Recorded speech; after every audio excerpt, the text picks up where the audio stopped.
여러분 뒤에 강단에 천지라는 표가 하나 붙어 있습니다. 천지 영어로는 뭐 변화, 우리말로는 변화라는 뜻이죠.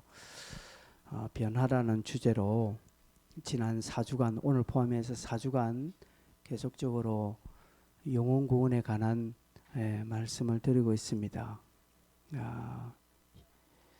주님의 목적이 우리의 목적이 되어야 되고, 이 목적이 우리의 힘이 되고, 이 목적을 따라 우리가 계획을 세우고 오늘 이 목적을 따라 협력하는, 이것이 성도에게 가장 큰 힘이고 교회의 힘이고, 그것이 곧 변화입니다.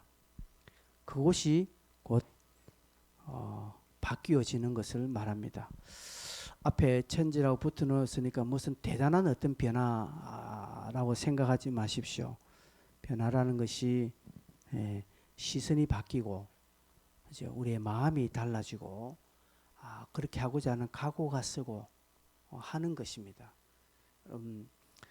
제가 집에 커피나무를 키우고 있는데, 커피나무를 아직 열매는 없어요. 근데 매주일 수요일마다 물 주는 날이라 물을 주고, 커피 보면 별표도 없는데 그 꼭대기 위에 가지 그 사이에 조그만 잎이 보여요. 잎이 보이고, 그리고 조금 더 물 주면 잎이 조금 더 크고 나오고, 결국 한 3주, 4주 이렇게 한 달 되면 그것이 활짝 피어가는 것을 제가 요즘 봅니다. 그래서 식물 키우는 재미가 쏠쏠합니다.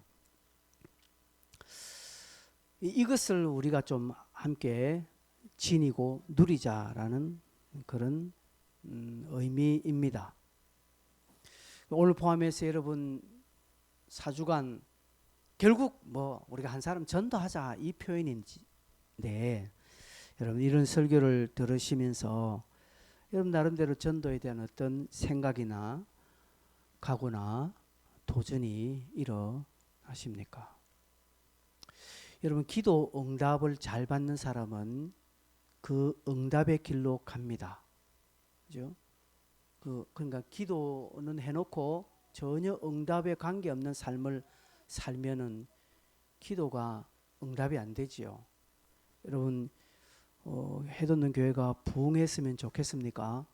기도합니까? 근데 아멘 하고 하는데 나는 그 부분에 아무것도 움직이지 않는다면 절대로 그 기도는 이루어지지 않는다는 것이죠. 여러분 하는 일이 잘 되어지기를 원하지요. 그렇기 때문에 열심히 하는 겁니다. 여러분 건강했으면 좋겠지요. 건강을 위해서 기도하지요. 그러니까 건강을 위해서 좋은 음식 먹고 몸을 움직이고 건강을 위해서 나름대로 투자를 합니다. 그게 응답의 길이라는 거죠. 그죠? 우리 교회가 올 한 해 2022년 한 해 상징적으로 1억이라는 예산을 책정했습니다. 그러면 하나님 해돋는 교회 재정을 위해서 기도하는데, 근데 나는 헌금 안 하는 거예요. 매주일마다 빈손으로 오는 거예요. 안 이루어지는 겁니다. 그죠? 그러면 이렇다면 그럼 내가 계좌씨만한 믿음을 심어야 되는 거죠. 그죠? 심어야 되는 것입니다. 그럴 때 그 기도가 이루어지는 것을 우리는 볼 수 있는 것입니다. 지난 3주간에 이런 말씀을 통해서 여러분 목장 안에, 여러분 개개인 안에 이런 부분에 약간이라도 어떤 미동이 있고 이런 부분에 약간이라도 움직이 있다면 그건 잘하신 것입니다. 여러분 움직이셨다면 정말 잘하시고 하나님께서 거기에 합당한 상급을 주실 것입니다. 만약 전혀 지금 3주간 전혀 그런 것이 없었다면 남은 기간이라도 한번 여러분 좀 움직이 보려고 하고, 한번 이 부분에 여러분의 심령의 변화, 여러분의 가치, 또 행동의 그런 변화가 일어났으면 참 좋겠습니다. 여러분 우리가 구원을 통해서, 영혼 구원을 통해서 그 예수님의 목적으로 우리가 한 걸음 한 걸음 살아가면 거기에서 오는 눈에 보이지 않는 변화가 교회와 개인에게 일어납니다. 이런 기대와 소망이 있는 성도는 신앙생활이 행복합니다. 지난 금요일 다니엘 기도회에 손경민 젊은 목사가 강사로 나왔는데, 여러분 우리가 흔히 요즘 찬양 부르는 행복, 이것이 행복이라고 뭐 모든 것이 은혜라고 이 찬양을 작곡한 손경민 목사님이 간증을 하셨는데, 이분이 간증을 처음 시작하면서 자기는 참 행복한 삶을 살았다. 참 자기는 돌이켜 보니까 과거에 참 행복한 삶을 참 살았다. 그 보니까 기공자 스타일 나고, 그래서 금수저구나. 그런 생각인데 아니라 들어보니까 태어날 때부터 불행하였고, 그러니까 초등학교 4학년 때부터 아르바이트 하는 인생을 살면서 지금까지, 지금이라도 나아졌느냐? 아니라는 것이죠.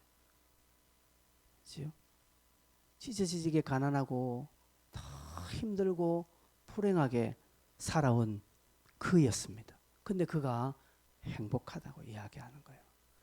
그러면서 그 삶의 여정 고비 때마다 나온 것이 그 곡입니다. 그 노래입니다.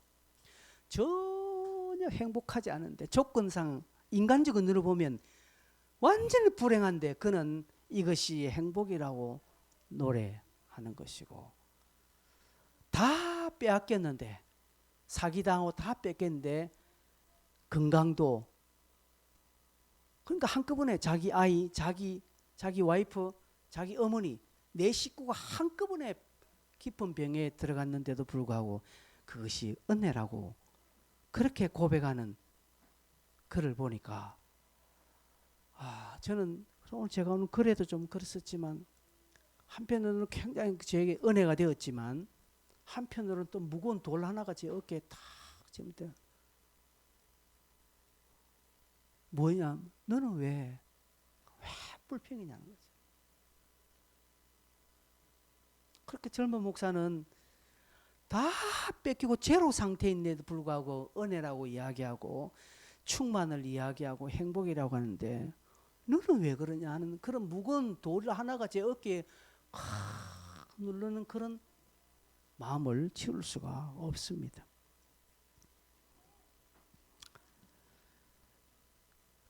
그래서 이번 21일 다니엘 기도는 저에게는 은혜도 은혜지만 또 다른 아프지 않는 채찍, 하나님께서 채찍을 때리는데 하나도 아프진 않아요. 근데 채찍을 때리는 그런 기분입니다.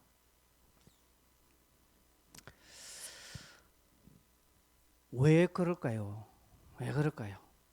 성도가요, 저도 그렇고 여러분도 그렇고, 성도가 하나님께서 이렇게 우리 인생을 복되게 만들어 놓은 그 하나님의 영적인 시스템 안에 들어가지 아니하면 결코 행복을 누리지 못합니다. 아무리 일확천금이 있고요, 그 하는 일이 승승장구하고 잘 되어지고 남 부러울 것도 없다라고 여겨지는 잘 할지라도, 하나님이 만들어 놓은 그 행복 시스템 안에, 인생 시스템 안에 들어가지 아니하면 결코 행복하지 않다라는 것이죠. 그러나 아무것도 없고, 인간적으로 아무것도 없고 별 볼 일 없고 정말 어처구니 없지만 하나님께서 만들어 놓으신 그 인생의 시스템 안에 딱 들어가면 그 사람은 행복한 것입니다. 여러분, 한 영혼을 구원하자는 것이 그것입니다. 여러분이 지금 발등에 불이 떨어지고 지금 내 앞에 지금 해야 할 일이 지금 막 쌓여 있고, 지금 정신을 내가 이 뭐 전도하는 일에 쏟을 수 없는 그런 여러분의 환경과 여건이라 할지라도, 여러분 곰곰이 한번 생각해 보십시오. 곰곰이 생각해서 내가 이 부분에, 여러분 우리가 영혼을 구원하고 교회의 변화라는 이 캠페인에 24시간 쏟으라는 것도 아니고요, 일주일 내내 하라는 것도 아니고요,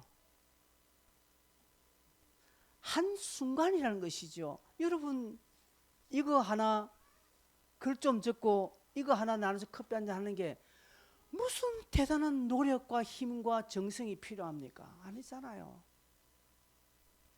이게 아니고 여러분 아무리 내 앞에 첩첩산중이고 해야 할 일이 많더라도 빈둥빈둥 하는 시간은 반드시 있습니다. 그런 짜투리의 시간에 한번 이 일에 한번 우리가 발을 한번 담가 보자라는 것입니다. 그것이 내 삶의 큰 변화, 이것이 내 삶의 나비 효과를 일으키게 된다라는 것이죠. 송경민 목사가 그것을 경험한 사람입니다. 여러분, 그러기에 우리는 이런 부분에 기대를 가지셔야 합니다.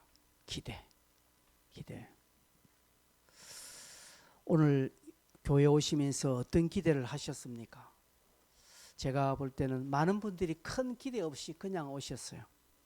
그냥 주일이니까 아무 기대 없이 그냥 오셨습니다. 하나님 앞에 나오는 자는 기대를 가져야 된다라고 히브리서 기자는 말하고 있습니다.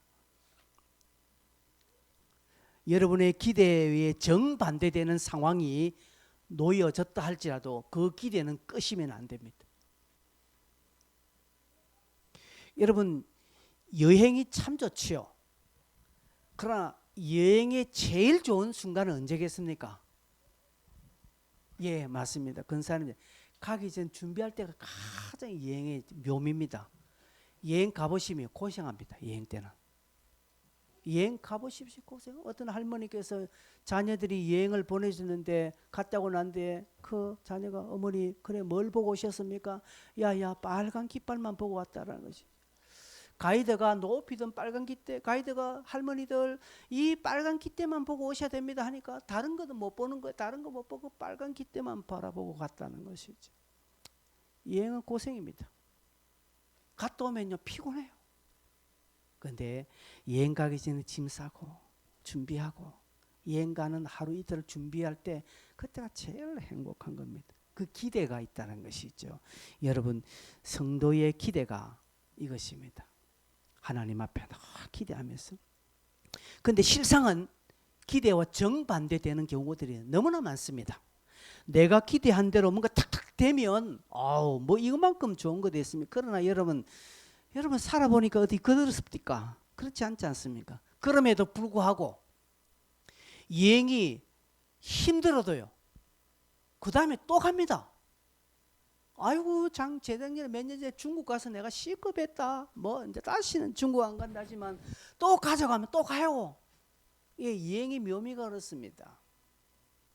여러분 여자분들이 아이를 힘들게 낳고 다시는 내가 애 놓는가 봐라 하지만 어느새 덜컹 또 애를 또 가지는 것입니다. 왜 그렇습니까? 아이의 기쁨이 출산의 고통을 뛰어넘기 때문에 그렇습니다. 여러분, 우리의 하나님에 대한 기대는요, 번번이 실패할 수 있지만 그러나 한번 기대가 충족되어진 그 기쁨은요, 그동안의 모든 것들을 덮고 남음이 있습니다. 그러기에 기대하고 날마다 서야 하는 것입니다. 기대는 곧 믿음입니다. 히브리서 11장 1절에 보니까 믿음은 바라는 것들의 실상이라고 했습니다. 보이지 않는 것들을 증거라고 했습니다. 기대를 가지라는 것입니다. 하나님에 대한 기대. 여러분은 어떤 기대를 가지고 있습니까? 여러분 인생 전반에 대한 어떤 기대를 가지고 있습니까? 저도 기대를 가지고 있습니다. 저의 인생 전체에 대한 기대를 가지고 있습니다. 그렇죠? 뭐 소소한 삶의 구석구석에 대한 기대도 있지만 전체 큰 그림의 기대를 제가 가지고 있습니다. 여러분은 어떤 기대를 가지고 계십니까? 기대를 가지셔야 됩니다.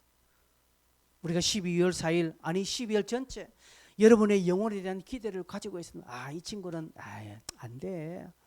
뭐 이런 안 돼. 뭐 이런 사람 데려봐야만 우리 교회 가면 그게 안 되는데 이런 상황에서 뭐 친구 데려오면 뭐 그다음 여러분 그런 기대는 하나님 앞에 불신입니다. 그거 아니면 여러분의 생각과 여러분의 마음은 다 접으셔야 됩니다. 그저 교회가 함께 하니까 내가 이 일에 함께 하자. 하나님이 함시면 뭔가 변화가 일어난다는 그런 기대를 가지고 그냥 순전함으로 한번 순종해 보는 것입니다. 여러분 거기에서 변화가 일어나는 것입니다. 여러분 머리 굴리면 아무것도 안 돼요.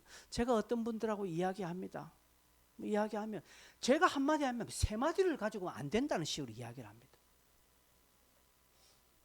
이렇게 한마디 하면요 왕창 일나서 무엇이 이렇쿵 저렇쿵 안 된다고 합니다.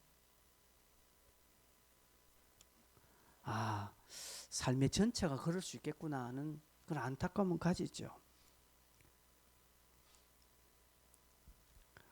왜 제가 이렇게 서론을 지루하게 길게 하고 있습니까? 우리가 여러분 이 부분에 어떤 동기부여가 필요합니까? 그냥 앞에 어떤 목사의 하나의 어떤 업적으로만 여러분 생각하십니까? 그렇게 하지 마시라는 것이죠. 정말 우리 교회가 우리 개개인이 정말 하나님 주님의 그 목적, 그 우리를 향한 그 인생 시스템에 우리가 한 걸음 들어가서 진짜 성경적인 복과 성경적인 은혜를 한번 경험해 보자는 것이죠. 그동안은 여러분 내 나름대로 수고했지 않습니까? 여러분 올 한 해 여러분 나름대로 여러분 계산대로 걸어왔잖아요. 여러분 그곳에서 하나님의 은혜를 빼면 제로라고 고백하는 사람이 나와야 됩니다. 그런데 여러분 올 한 해 2022년 한 해 이해가면서 그곳에 하나님의 은혜를 빼도 여러분의 것이 60%, 70%, 80% 남아있지 않습니까? 혹 여러분 삶에 하나님의 은혜를 빼버리면 제로가 되나 오히려 마이너스가 돼야 됩니다.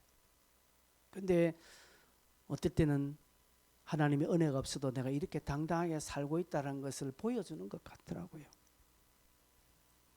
그래서 이런 것들을 좀 싹 삭제하고 기대를 가지자는 것이죠.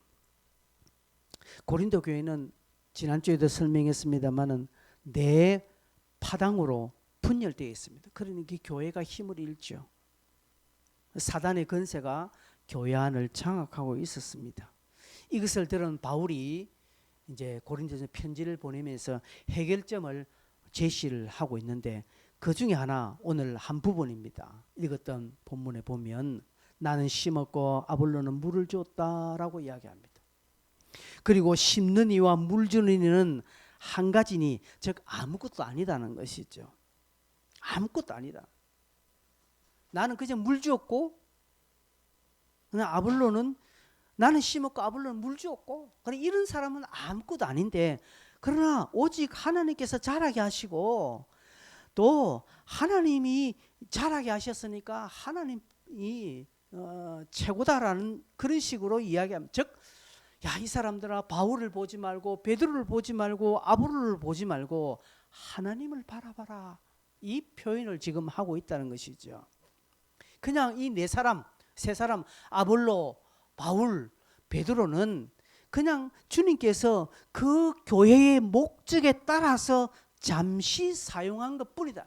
이 사람들도 허물 많고 죄인이라는 사실을 이야기합니다.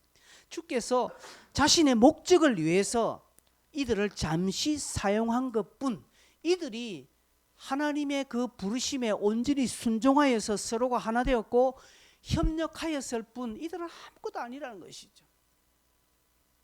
봐봐라, 아볼로가 나는 심었고 아볼로를 물주었고 또 베드로가 너희들의 영향을 끼쳤지만 어떻게 아볼로가 영향력을 발휘한 거 있더냐? 또 베드로가 어떤 힘을 발휘하는 거 있느냐? 또 내가 어떻게 너희들의 힘을 발휘하는 거냐? 아무도 없다는 것이죠. 하나님께서 모든 것을 이루셨다. 그저 나는 그냥 심어야 할 분량이 내게 주어졌으니까 나는 심었고 아볼로는 물 주는 분량이었으니까 그는 물을 주었을 뿐 하나님께서 키우시고 자라게 하셨다라고 이야기합니다. 그러니까 말하지 말라는 것이죠. 서로 자랑하지 말라는 것이죠. 하나님을 바라보라는 것이죠. 하나님은 서로 다른 우리들을 묶어서 하나의 열매로 이끌어 가셨다라고 설명합니다. 그러면서 9절에 이렇게 말합니다. 우리는 하나님의 동력자들이고 너희는 하나님의 밭이요 너희는 하나님의 집이다 라고 표현을 하고 있습니다. 하나님의 동력자라고. 이렇다고 해서 그러면 목사는 하나님의 동력자고 너희는 밭이라고 하니까 성도들은 밭이고 집이라 그런 의미 아닙니다. 이것은 총칭하여서 우리 모두를 하나님은 동력자라 다 부르셨습니다. 동력자라고 하는 것은 어떤 전제가 있느냐? 나약하고 연약함과 부끄러움을 감추어주고 부족한 것을 메꾸어 준다라는 전제가 동력자라는 의미에 포함되어 있습니다. 여러분, 저 사람이 나의 동력자다라고 이야기합니다. 내가 저 사람을 나의 동력자라고 이야기할 때 그러면 내가 동력자로 이야기할 때 거기에 깔려있는 전제된 사성은 저 사람의 부족한 부분, 저 사람의 연약한 부분을 내가 메꾸어주고 내가 함께 책임져 준다라는 의미를 가지고 있기에 내가 동력자라고 부릅니다. 내가 저 사람을 좀 이용해서 내 하는 일에 써먹어야지, 그러니까 싹 써먹고 내가 버려야지 라고 하면 이 사람은 동력자가 되는, 말은 동력자를 할지라도 실제는 동력자는 아닙니다. 여러분, 저희들이 가끔, 제가 고려신학대학원 49회 졸업생인데 49회 동기회가 자주 모입니다. 특별히 부산 경남권에 있는 동기회들은 가까이 있으니까 자주 모입니다. 그러면서 모임에서 우리가 하는 말이 뭔가 하면 다 동력자라는 표현을 많이 써요. 맞습니다. 우리 동기들 가면요, 허물들 다 동기들 앞에서는 허물이 없습니다. 우리 동기들 앞에서 부끄러움이 없습니다. 동기들 앞에서 막 투정해도요, 다 동기들은 다 떨어지고 다 용납됩니다. 그것 가지고 손가락질하는 동기 아무도 없습니다. 그래서 동기들이 좋아요. 여러분, 동력자라는 것은 이런 의미가 있는데 하나님이 오늘 저와 여러분을 동력자라고 말씀합니다. 이것은 내가 하나님의 일에 수정될 때 나의 부족한 부분, 연약한 부분, 부끄러운 부분을 주께서 메꾸어 주시면서 나를 사용하신다라는 그런 의미가 있습니다. 내가 잘나서 내가 능력이 있어서 하나님 나를 사용하시는 것이 아니라 하나님은 나를 동력자로 여겨주셔서 나를 통하여서 함께 협력하기를 원하시는 하나님의 마음이 그 속에 들어있다라는 것이죠. 그래서 그 하나님을 기대합니다. 여러분, 우리는 내가 조금 뭔가 좀 되어야 뭔가 해야 된다고 생각합니다. 내가 아무것도 없는데 내가 뭘 하나, 남들 보기에 부끄럽다, 아주 인간적으로 볼 수 있죠. 그러나 성경은 그것을 지지하지 않습니다. 난 나약하지만 아무것도 없지만 주께서 원하시기에 죽이 되든 밥이 되든 나는 그냥 순종할 뿐이다 라고 갈 때 하나님이 내게 뭐가 부족한가 하시고 그 부족함을 채워주시면 사용하십니다. 내게 뭔가 꺾어야 될 부분이 뭔가 있으면 그걸 꺾어가면서도 하나님은 그걸 사용하시고 채워주시면서 나를 이끌어 주신다라는 그런 기대를 가지고, 그런 믿음을 가지고 우리가 순종하고 나아가는 것입니다. 사실 주님은 인간의 도움이 필요 없는 분이죠. 그분이 다 하실 수 있습니다. 그러나 그분은 오셔서 갈릴리의 무식한 어부를 통해서 세상을 변화시키도록 하셨습니다. 주님이 혼자 하실 수가 없어서 그런 것이 아닙니다. 여러분, 이런 것들 주님이 한 방에 못 하시겠습니까? 근데 주님은 이것들을 우리에게 부탁하시면서 너는 나의 동력자라고 말씀해 주시는 것입니다. 하나님께서 저와 여러분들을 동력자로 삼아 함께 하시기를 원하신다는 것이죠. 이것이 제가 지난번 말씀했던 우리를 향한 배려입니다. 한 번쯤은 하나님, 이런 뭐 전도나 이런 영혼군은 하나님께서 좀 특별한 사람을 세워서 특별한 은사를 주셔서 좀 그런 사람들에게 맡기시지 왜 이걸 전부 다, 여러분, 전도는 은사입니다. 그러나 전도는 만인의 은사입니다. 특별히 하나님께서 능력을 주셔서 뛰어난 방법으로 전도를 하시는 그런 은사자가 있지만, 그러나 이 전도는 은사적인 부분이 아니라 사명입니다. 사명. 우리 모두가 다 감당해야 될 사명이라는 것이 왜 그렇게 하셨을까요? 그런 특별한 김기동 목사님이나 또 뭐 이렇게 전도를 많이 하는 그런 뛰어나신 분들을 한국의 대표 주자로 세워서 그분을 통해서 딱 다 전도하시지, 하나님께서 그런 분들을 불러서 내가 너에게 사명을 부여야 한다, 너희가 땅끝까지 이르는 내 증인이 되라, 그분들에게만 딱 맡기시지 왜 우리에게까지 하시느냐. 아무 능력 없는, 남 앞에 서서 말도 제대로 못하고 벌벌벌 떨고 부끄러워서 아무것도 하지 못하는 왜 우리를 그렇게 하시라고 하시는가? 왜 그렇게 할까요? 왜 우리를 동력자라는 이런 부담스러운 표현을 하나님은 하실까요? 이것은 하나님이 우리를 향한 배려라고 제가 지난번 말씀드렸죠. 또한 하나님 우리에게 영광의 날개를 달아주시기 위함입니다. 영광. 여러분, 천국에 상급이 있는 거 아시죠? 하나님 우리에게 영광의 찬란함을 주시기 위해서 그렇습니다. 이것을 다니엘 12장 3절에 기록하고 있습니다. 별과 같이 빛나는 자로 만들어 주겠어. 그죠? 지혜 있는 자는 궁창의 빛과 같이 빛날 것이요. 많은 사람들을 옳은 대로 돌아오게 한 자는 별과 같이 영원토록 빛날. 물론 저 말씀을 꼭 전도에 해당되라고 하는 표현은 아닙니다. 저 말씀에 의미가 있습니다. 그러나 우리를 별과 같이 빛나도록 하시기 위해서요. 별과 같이 빛나도록 하시기 위해서 하나님 우리를 이 부분에 사용하신다는 것이. 그러기에 이것이 우리에게 기회이고 이것이 우리에게 은혜이고 이것이 우리에게 축복이지 않겠습니까? 여러분 놀라운 영광이지 않습니까? 여러분 어느 날 갑자기 대통령이 저한테 전화 왔습니다. 전화 와서 이상곤 목사지요. 당신 청와대로 와서 우리 청와대에서 원목을 청와대 대목 해야 되나? 청와대 목사로 좀 근무해 주십시오. 만약 이런 전화 오면 제가 영광스럽지 않겠습니까? 안 가겠습니까? 당장 가죠. 전들 그렇습니까? 여러분에게 대통령이 전화 와서 아니면 대통령이 부산시장이 와서 여러분에게 내가 당신을 조금 아는데 우리 부산시를 위해서 당신 여기서 좀 나오자가 날 도와줘 하면 여러분 안 가겠습니까? 제가 부족해요. 이러겠습니까? 안 갑니다. 갑니다. 영광이라는 것이죠. 하나님이 이 일에 우리를 사용하시겠다고 지금 전화해 주시면서 너를 동역자로 삼겠다면 이 영광이죠.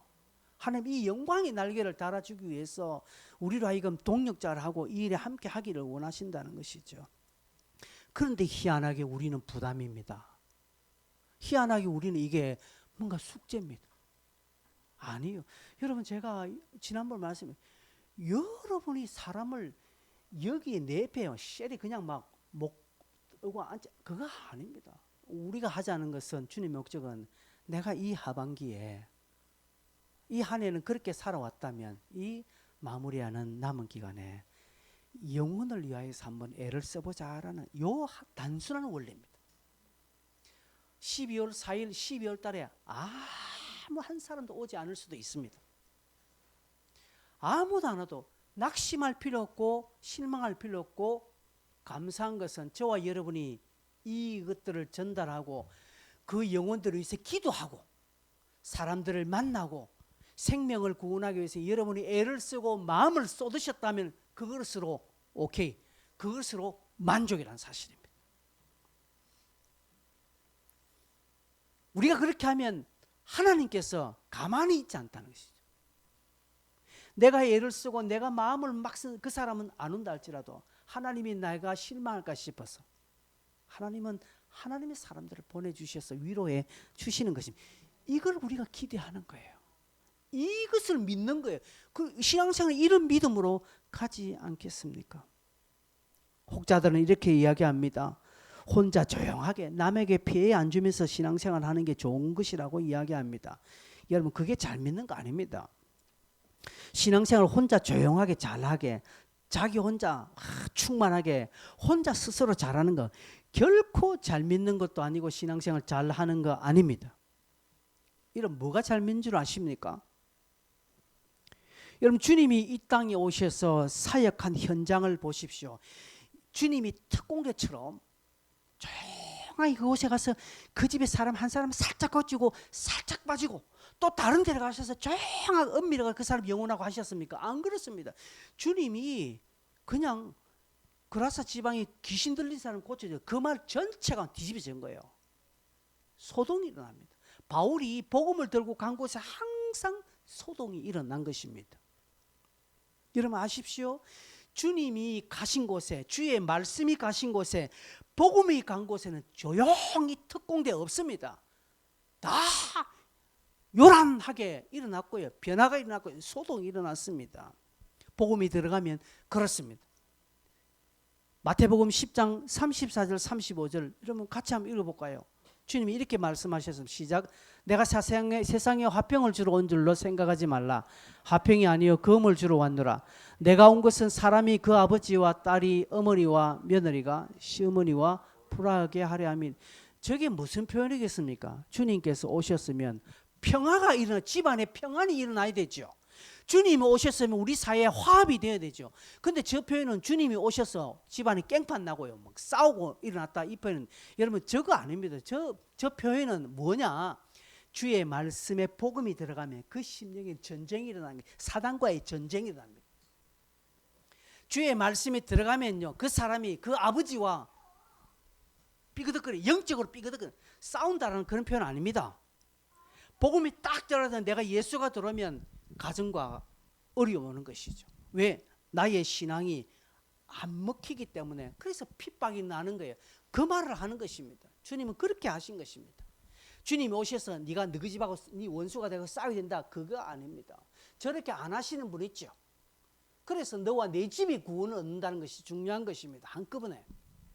그러나 중요한 것은 주의 말씀이 들어가는 곳에서는 금이 딱 꽂히는 거예요. 금이.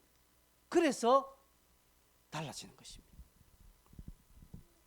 저렇게 삶을 사는 것이 잘 믿는 것입니다. 신앙생활 잘 하는 것입니다.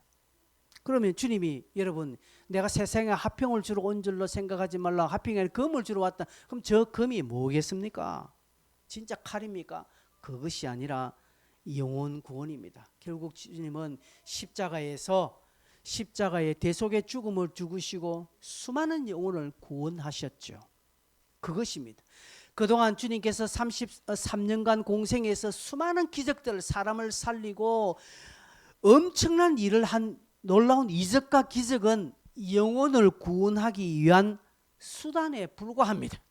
주님은 이 땅에 기적을 일으키기 위해서 오신 것 아닙니다.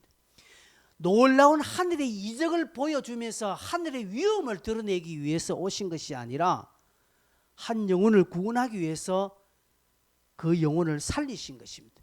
죽은 자를 살리신 것입니다. 물이 포도주로 변하게 만드신 것입니다. 목적이 무엇입니까? 영혼 구원이라는 것이죠. 잃어버린 자를 찾기 위해서 기적을 일으켰고 이적을 일으켰다는 것입니다. 여러분, 우리 또한 그렇습니다. 내 가진 것으로 내가 누리고 있는 능력으로 주님의 목적을 이루는 데 내가 가야 하는 것입니다. 대단한 것 아닙니다. 대단한 거 아닙니다. 요즘 우리 사회는 재능 기부 많이 하잖아요. 재능 기부. 자기가 가지고 있는 재능들을 다른 사람이 도와주는 기부하는 것입니다. 그렇게 쓰임 받는 거예요. 여러분이 물질이 좀 있습니까? 그럼 그 물질을 통해서 영혼을 구원하는데 그 물질을 사용하는 것입니다. 내가 머리가 똑똑해서 공부를 잘합니까? 그러면 그것을 통해서 연약한 학생들이나 어린 불안한 학생들을 가르치면서 영혼 구원하는 거예요. 그것입니다. 그 수단이 되어야 되는 것입니다. 여러분이 성공하려고 하는 이유가 뭡니까? 영혼 구원을 효과적으로 하기 위한 수단이 되기 위해서 하는 것입니다. 내가 직장에서, 내가 하는 사업에서, 내가 하는 공부에서 뛰어난 두각을 일으키는 이유가 뭡니까? 결국 내가 잘 먹고 잘 살고 나의 성공을 위해서. 그러면요, 딱 그 사람은 그 성공을 끝입니다. 영광의 날개는 없습니다. 그 사람에게는 신앙의 행복이라는, 남들이 알지 못하는 저 송경미 목사가 누리는 그 행복을 그 사람 맛볼 수 없으면 평생에. 그러나 이런 부분에 사용하면 하나님이 날개를 달아주십니다. 제가 이 예화를 오래전에 한번 들었습니다. 오래전에 한 예화인데 한 20년 다 돼가깝니다. 남천동에서 집에 세대로 산 세입자가 그 주인을 칼로 찍어 죽인 사건이 일어났습니다. 우리 부산에도 그때는 뉴스가 많았죠. 그런데 그 집주인, 건물 주인은 우리 부산의 대표적인 교회의 권사님이십니다. 그리고 그 세입자도 그 남천동 근처에 다니는 교회 집사님이었습니다. 교회 집사님이 권사님을 칼로 찔러 죽였습니다.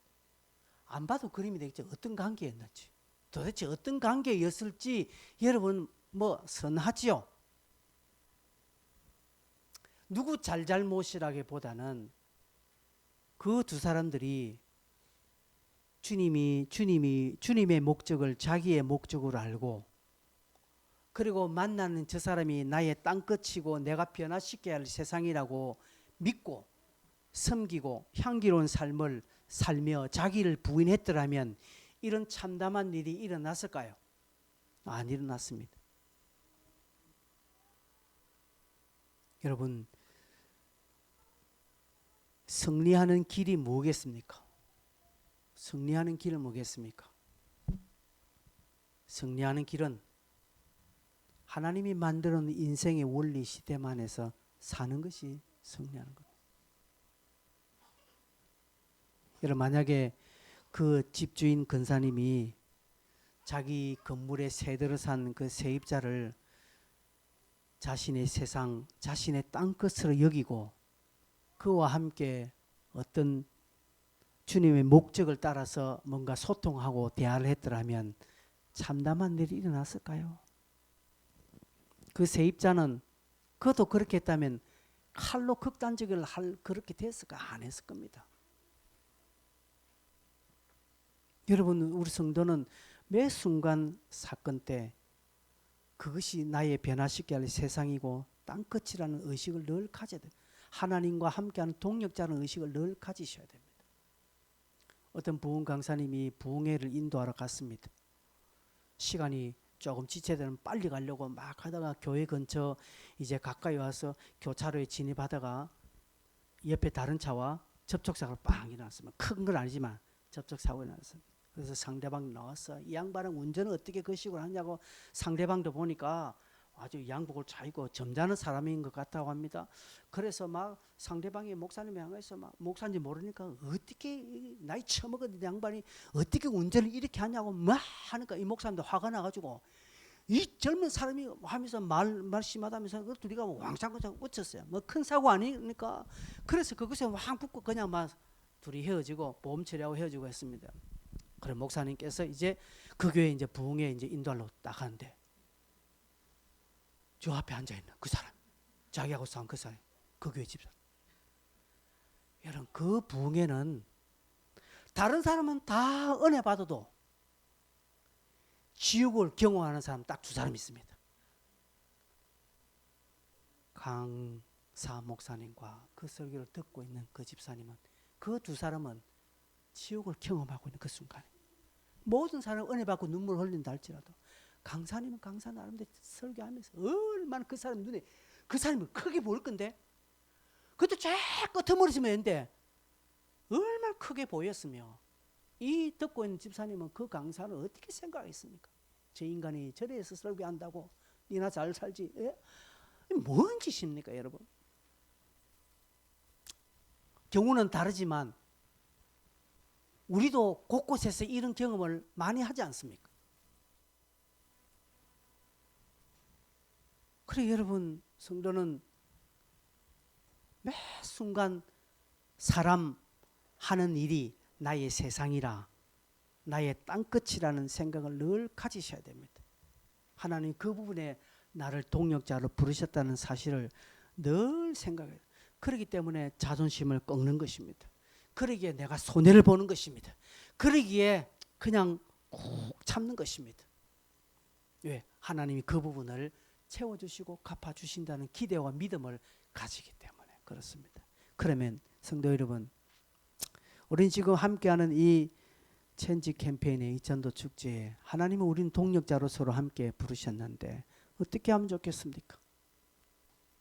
짧게 두 가지만 이야기하겠습니다. 하나는 여러분, 이 변화에 집중하도록 서로 도우셔야 합니다. 변화에 집중하도록 서로 도우셔야 합니다. 도와야 합니다. 서로 도와야 합니다.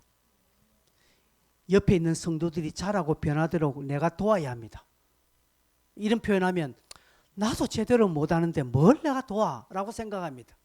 예, 틀린 말 안 합니다. 아닙니다. 근데 순서가 잘못된 겁니다. 내가 영적으로 강하고 내가 어떻게 충만해져야 내가 남을 돕습니까? 아닙니다. 아닙니다.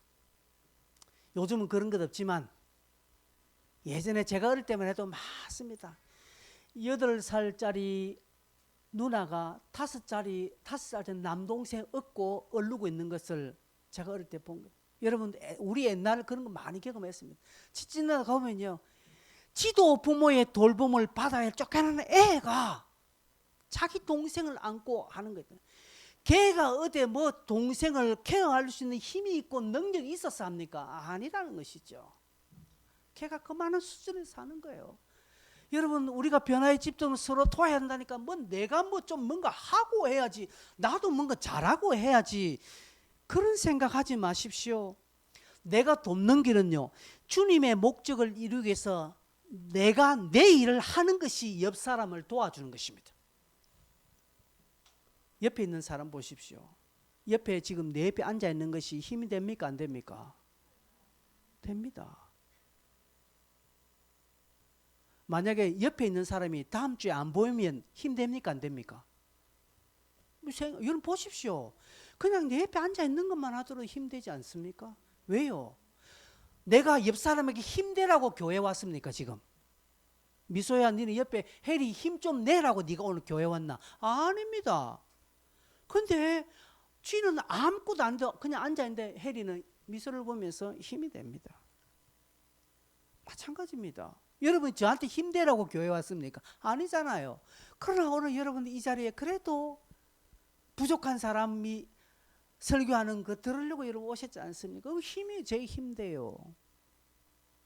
이겁니다. 우리는 뭔가를 했어가 아니라 내가 내 역할을 그냥 충실하게 감당하는 것이 힘이라는 것이죠. 만약에 내 주변에 옆 사람이 없으면 나는 힘 빠져요. 근데 여러분 보십시오. 근데 다음 주에 내가 모르는 사람이 한 사람이 더 앞에 앉아 있습니다. 내가 모르는 한 사람이 더 옆에 있으면 힘이 되는데 안 됩니까? 그 사람은 여러분 힘내라고 온 거 아니에요.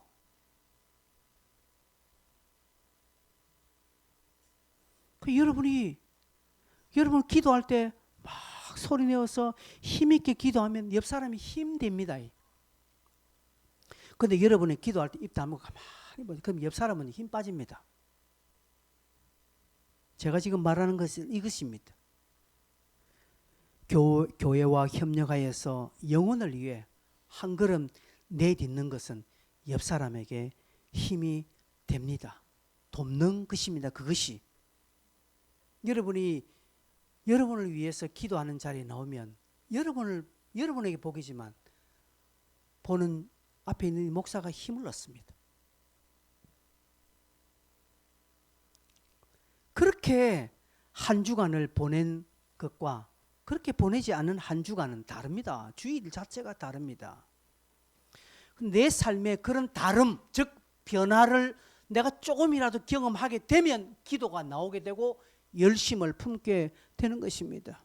여러분 많은 사람들이 예배에 나와서 은혜 받고 감동을 누립니다. 여러분 어떨 때 가장 감동이 되고 은혜가 됩니까? 여러분 안 물어보시다. 매주 설교에 은혜가 되고 감동됩니까? 아니거든요.